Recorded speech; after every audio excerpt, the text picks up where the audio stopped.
हियो एक normal high school का लड़का है जो अपने घर पर अकेला रहता है क्योंकि उसके मॉम डैड उसे छोड़कर कहीं चले जाते हैं। पर एक दिन उसके घर एक खूबसूरत लड़की आती है जो बताती है कि पहले वो एक असैसिन थी पर अब उसे एक मेड की नौकरी चाहिए, क्योंकि पहले वो एक असैसिन थी तो उस लड़की से घर का कोई काम तो ठीक से होता नहीं। ऐसे में हियो उसके साथ कैसे रहेगा, चलिए जानते हैं। एक सुबह जब हियो गहरी नींद में सो रहा था तभी किसी ने उसके घर की डोरबेल बजाई। हियो नींद में उठकर दरवाजे की तरफ गया और कैमरे में देखता है तो एक बहुत ही खूबसूरत लड़की बाहर खड़ी थी। लड़की बताती है कि वो मेड की नौकरी ढूंढने आई है। हियो को समझ ही नहीं आता क्या करे। वो घबराते हुए उसे अंदर बुला लेता है और पूछता है कि क्या उसे कोई एक्सपीरियंस है। लड़की एकदम सीधा बोल देती है कि वो पहले असैसिन थी और अपने मास्टर से गद्दारी करने वालों को खत्म करती थी। ये सुनकर हियो की हालत खराब हो जाती है। लड़की आगे बताती है कि उसके मास्टर ने ही उसे हियो के यहाँ भेजा है उसकी सेवा करने। हियो उसे बोलता है कि प्लीज मजाक कर रही हो तो बता दो, लेकिन लड़की बिल्कुल सीरियस थी। हियो डरकर पूछता है कि आखिर उसका उस मास्टर से क्या लेना देना। असैसिन मेड बताती है कि हियो की ग्रैंड माँ उसके मास्टर के सन के थर्ड कजन के ड्राइवर को जानती थी। हियो के होश उड़ जाते हैं, मतलब हम तो एक तरह से बिल्कुल अजनबी हैं। लेकिन तभी उसे याद आता है कि उसने उसकी बात बीच में काट दी थी, कहीं वो गुस्सा ना हो जाए, इसलिए वो जल्दी से टॉपिक बदल देता है और पूछता है कि वो किस तरह की असैसिनेशन में एक्सपर्ट है। लड़की बोलती है कि एक डेमो दिखा देती हूँ। वो उसे बैकयार्ड में ले जाती है और एक ही पल में चाकू ऐसे फेंकती है कि पेड़ पर बिल्कुल सीधी लाइन बन जाती है। हियो डर के मारे ऑलमोस्ट अपनी पैंट गीली कर देता है। वो हकलाते ले कहता है कि उसके पास ऐसा कोई नहीं जिसको वो मरवाना चाहता हो और ना ही वो उसके मास्टर को जानता है, इसलिए वो वापस चली जाए। लड़की थोड़ी उदास हो जाती है लेकिन कहती है ठीक है, आपको परेशानी दी, माफ कीजिए। वो निकल जाती है और हियो राहत की सांस लेता है। लेकिन तभी उसे पता चलता है कि लड़की एक छोटी सी बैल भूल गई है। हियो उसे लौटाने के लिए भागता हुआ बाहर जाता है। जैसे ही वो क्रॉस रोड्स पर पहुंचता है एक ट्रक उसके ऊपर चढ़ने ही वाला था। हियो समझ जाता है कि आज तो वो गया काम से, पर तभी असैसिन मेड बिजली की तरह कूदकर उसे धक्का देकर बचा लेती है। वो खुद भी थोड़ा शर्मा जाती है और कहती है कि उसने कभी ऐसे किसी को बचाया नहीं, इसलिए उसका दिल बहुत तेज धड़क रहा है। हियो उसकी तरफ देखता है थोड़ा हैरान और लड़की फिर आगे बढ़ जाती है। थोड़ी देर बाद हियो का दिल बदलता है और वो उसे आवाज देकर रोकता है। अगर वो चाहे तो एक बार उसको टेस्ट रन दे सकती है। वो दोनों फिर वापस हियो के घर आते हैं। लड़की उसे चाकू संभालने का लेक्चर देने लगती है पर हियो बोलता है कि उसे ये सब नहीं चाहिए, बस घर थोड़ा साफ कर दो। कमरे में पड़े कूड़े के ढेर की तरफ इशारा करता है। असैसिन पूछती है इनमें कितने बैग्स में बॉडीज हैं। हियो घबरा जाता है, अरे नहीं नहीं, मेरा इससे कोई लेना देना नहीं, मुझे बस एक नॉर्मल हाउसकीपर चाहिए। वो उसका दिल रखने के लिए उसे नौकरी देना चाहता है। लड़की पूछती है कि अगर मैं अच्छा काम करूं तो क्या आप मुझे रख लोगे। हियो हाँ कर देता है। लड़की साफ सफाई शुरू करती है लेकिन 2 सेकंड में मॉप तोड़ देती है, पानी गिरा देती है और बकेट उसके सिर पर जा गिरती है। वो घबरा कर माफी मांगती है और फर्श साफ करने लगती है लेकिन पानी में फिसल जाती है। हियो पकड़ने जाता है लेकिन लड़की असैसिन वाली एजिलिटी से एकदम परफेक्ट लैंडिंग कर लेती है। बस लैंडिंग के बाद बकेट फिर से उसके सिर पर गिर जाती है। हियो पूछता है कि तुम इतनी क्लमजी हमेशा रहती हो क्या। लड़की उदास होकर बोलती है कि मुझे तो बस मारना आता है, बाकी कुछ नहीं। हियो बकेट उतार कर उसे टॉवल देता है और बोलता है सीख लोगी, कोई भी सीख सकता है। वो दोनों मिलकर घर साफ करते हैं और कुछ ही देर में घर चमकने लगता है। हियो को भूख लगती है लेकिन मेड को खाना बनाना भी नहीं आता तो हियो उसे सिखाने लगता है। लड़की सब्जियां काटने लगती है और अपनी किलर नाइफ स्किल से चंद सेकंड में पूरा कैबेज कतर देती है। फिर हियो पोर्क कटलेट्स निकालता है। लड़की कहती है कि वो तो खाने का टेस्ट भी ठीक से नहीं जानती क्योंकि उसे कभी खाने से मतलब ही नहीं था। लड़की बोलती है कि उसके लिए खाना तो बस पेट भरने की चीज है, टेस्ट से उसे कोई मतलब नहीं। ये सुनकर हियो को बुरा लगता है। वो उसे लोकल दुकान के पोर्क कटलेट्स की खूब तारीफ करके बताता है लेकिन मेड का रिएक्शन फिर भी एकदम फीका। हियो हिम्मत नहीं हारता और सोचता है कि टेस्ट करेगी ना तो जरूर बदलेगा रिएक्शन। अचानक उसे याद आता है कि उसने अब तक उसका नाम ही नहीं पूछा। मेड बोलती है कि उसका कोई नाम नहीं और अब क्योंकि हियो उसका मालिक है वो चाहे तो उसे कोई भी नाम दे सकता है। हियो काफी देर सोचता है लेकिन कुछ सूझ नहीं रहा। आखिर में कहता है ठीक है, अभी के लिए तुम्हारा नाम मेड ही रख देते हैं। हियो खाना परोस देता है और दोनों खाना शुरू करते हैं। हियो उसके रिएक्शन का इंतजार करता है। टेस्ट उसे खास महसूस नहीं होता लेकिन खाने में उसे एक अजीब सी गर्माहट महसूस होती है जो उसने पहले कभी महसूस नहीं की थी। वो हल्की मुस्कान के साथ बोलती है डिलीशियस है। लेकिन जैसे ही हियो उसे वो खास सॉस ट्राई कराता है जो 90% MSG होता है, वो मेड तो बस टेस्ट से ही हिल जाती है। उसी रात हियो एक बुरे सपने से रोते हुए उठ जाता है। ये वही सपना है जिसमें उसकी माँ उसे छोड़कर चली जाती है जो वो कई सालों से देखता आया है। उसे अचानक भूख लगती है तो वो नूडल्स बनाने के लिए किचन में जाता है लेकिन अंदर पहले से कोई था। हियो डर जाता है, कहीं मेड मुझे मारने तो नहीं आई। वो धीरे से झांक कर देखता है, मेड वहां खड़ी थी। उसके चेहरे पर लाल सा दाग लगा हुआ था। हियो घबरा जाता है, ये क्या, खून। लेकिन जैसे ही वो मुड़ती है और उसके हाथ में एक सॉस की बोतल दिखती है उसकी जान में जान आती है। मेड घबरा जाती है पर हियो कहता है रिलैक्स, मिडनाइट मंचीज किसे नहीं लगती। हियो कुछ लेफ्ट ओवर खाना और कप नूडल्स गर्म करता है। दोनों साथ बैठकर खाते हैं। खाना खाना खत्म होने के बाद मेड पूछती है कि आपको अभी बुरा सपना आया था। वो बताती है कि जब वो किचन आ रही थी उसने हियो के कमरे से कुछ कराहने की आवाजें सुनी। वो सोचकर कि शायद कोई हमला कर रहा है, वो अंदर गई और पाया कि हियो नींद में रो रहा है। हियो को शर्म आने लगती है। फिर मेड बोलती है आप बार बार अपनी मॉम का नाम ले रहे थे। फिर मेड अपने सपने के बारे में बताती है। वो बोलती है कि उसने एक बहुत बड़ी सॉस की बोतल देखी जो उससे बात कर रही थी, लेकिन जैसे ही वो उसे चाटने गई बोतल गायब हो गई। ये सुनकर हियो एकदम स्टंट रह जाता है। मेड आगे बोलती है कि ये उसके लिए नया अनुभव है, क्योंकि आज तक उसके सारे सपने बस मारने या मारे जाने के होते थे, इसलिए उसे बुरा लग रहा है कि हियो को बुरा सपना आया और वो उसे ढंग से कंफर्ट भी नहीं कर पाई। हियो उसे बताता है कि कोई बड़ी बात नहीं, उसकी माँ जब से घर छोड़कर गई है तब से उसे ऐसे सपने आते रहते हैं। बचपन में जब उसे डर लगता था वो माँ की गोद में सिर रखकर सो जाता था। ये सुनकर मेड तुरंत अपने मोटे मोटे पैर आगे कर देती है। तो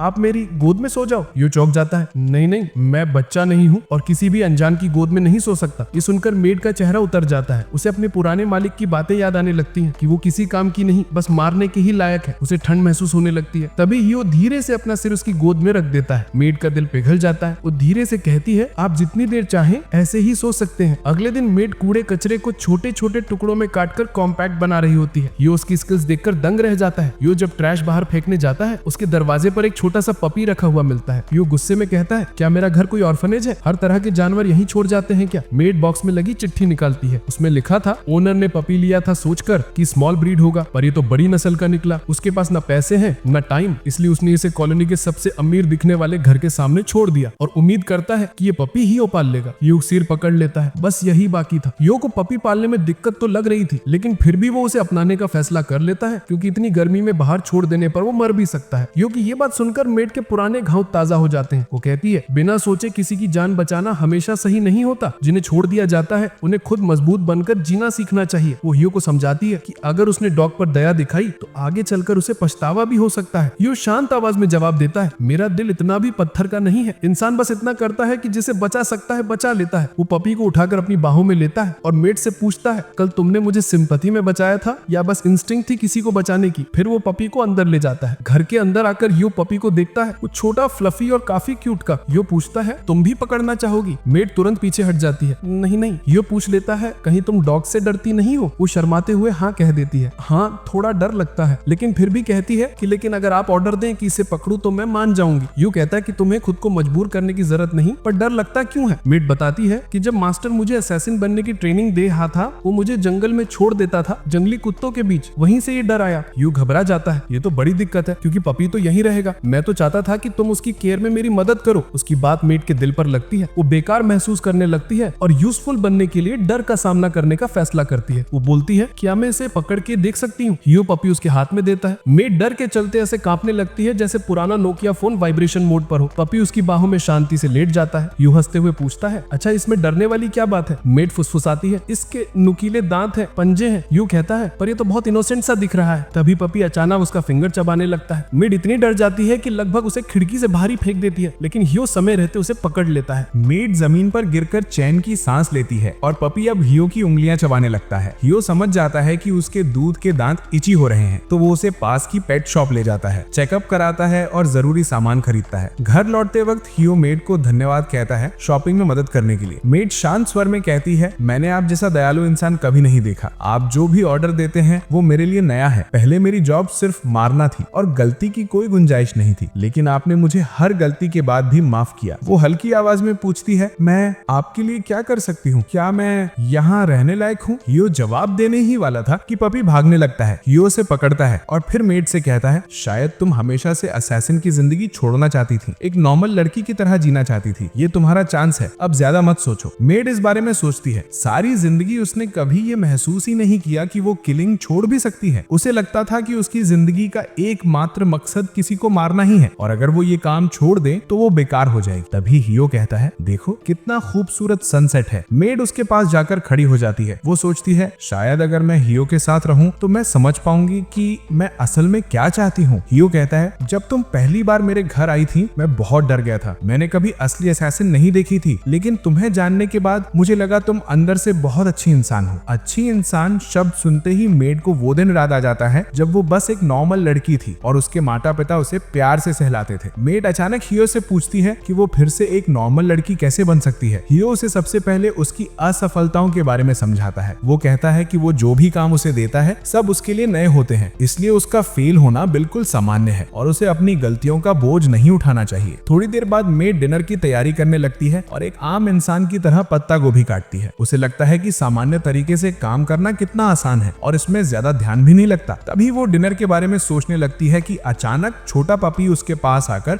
उसकी टांग से रगड़ने लगता है। वो घबरा जाती है और उसे लगता है कि पपी उस पर पीछे से हमला कर रहा है, इसलिए वो घबराहट में चाकू उसकी तरफ कर देती है। लेकिन जैसे ही वो पपी को कांपते और गिरते हुए देखती है, उसे समझ आता है कि वो बस भूखा था। वो पपी को खाना देती है और डर को दूर करने के लिए उसे छूने की कोशिश भी करती है, लेकिन तभी हियो कमरे में आ जाता है और मीट चौंक जाती है। हियो को अच्छा लगता है कि उसने पपी को खिलाया और वो उसका शुक्रिया करता है। फिर वो उसके मुलायम बालों को सहलाता है और उसका नाम मचाई रख देता है, जो मेड को पसंद आता है। इसके बाद हियो बिना किसी खास वजह से इमोशन दिखाता है और मेड को बताता है कि वो अपने काम में पहले से काफी बेहतर हो गई है। मेड को ये तारीफ दिल से छू जाती है और वो कहती है कि अगर हियो बिजी हो तो वो मचाई का ख्याल रख सकती है। हियो उसके डर को लेकर थोड़ा चिंतित होता है, लेकिन मेड कहती है कि अगर उसे नॉर्मल बनना है तो उसे अपने डर पर जीत पानी ही होगी। हियो उसकी हिम्मत देखकर इंप्रेस हो जाता है और उसे मचाई को गोद में उठाने और सहलाने में मदद करता है। जैसे ही मेड उसके पेट पर हाथ फेरती है, उसे एहसास होता है कि उसका डर बेकार था, पपी तो बेहद अच्छा है। डिनर के समय मेड को फिर से सॉस से प्यार हो जाता है। वो झट से अपनी प्लेट खत्म कर देती है और जब हियो उससे पूछता है कि क्या उसे दूसरी सर्विंग चाहिए, तो मेड कहती है कि वो मास्टर को परेशान नहीं करना चाहती, लेकिन उसका शरीर खुद प्लेट आगे बढ़ा देता है। हियो उसे समझाता है कि वो हमेशा इतना हिचकिचाया न करे और जो चाहिए बेझिझक बोल दे। ये सुनकर मेड तुरंत कहती है कि वो चाहे तो उसका नाम रख दे। हियो उससे कुछ सामान्य सवाल पूछता है, जैसे उसका जन्मदिन। मेड कहती है कि उसने बस इतना सुना है कि उसके जन्मदिन पर बहुत तेज बर्फबारी हुई थी, तो हियो उसे यूकी नाम देता है, जिसका मतलब होता है बर्फ। लेकिन ये नाम उसे पुराने ट्रॉमा की याद दिलाता है। उसके पिछले मास्टर ने भी उसे यूकी कहा था क्योंकि वो ठंडी थी। वो इस नाम से नफरत करती थी, मगर जब हियो उसे बताता है कि उसे बर्फ और सर्दी कितनी पसंद है, तो यूकी ये नाम खुशी से स्वीकार कर लेती है। वो मुस्कुराते हुए उसका धन्यवाद करती है और बार बार अपना नाम दोहराने लगती है, बिल्कुल एक पोकेमॉन की तरह। अगले दिन जब यूकी मचाई के साथ खेल रही थी, हियो उसके पास एक पियर्सिंग गन लेकर आता है। वो अपने दोस्तों के सामने कूल दिखने के लिए कान में छेद करवाना चाहता है और कहता है कि उसे खुद इतना कॉन्फिडेंस नहीं है कि वो ये खुद कर सके, इसलिए यूकी से करने को कहता है। यूकी मान जाती है, लेकिन जैसे ही वो हियो के कान में छेद करने वाली होती है, वो पीछे हट जाती है। वो डर से कांपने लगती है और पूछती है कहीं ये उसकी कोई सजा तो नहीं। वो कहती है कि वो हियो के शरीर को चोट पहुंचाने से डरती है। हियो पूछता है क्या वो पहले लोगों को इससे भी बड़े लेवल पर नहीं चोट पहुंचाती थी। तभी डोरबेल बजती है और यूकी दरवाजा खोलने जाती है। बाहर हियो की छोटी बहन रिक्कू खड़ी होती है। हियो ने उसे मैसेज करके बताया था कि उसने एक डॉग लिया है और वो इसे देखने के लिए बेकरार थी। दरवाजा खुलते ही वो घर में एक लड़की देखकर शॉक हो जाती है। अंदर आते ही रिक्कू घर की सफाई देखकर हैरान हो जाती है, लेकिन उससे भी ज्यादा वो ये मान नहीं पाती कि उसके भाई ने इतनी खूबसूरत मेड रख ली है। वो हियो के गाल खींचते हुए पूछती है कि उसने पहले क्यों नहीं बताया। हियो बताता है कि अगर वो माँ को बताता तो वो चिंता करती। उसने सिर्फ पापा को फोन करके पूछा था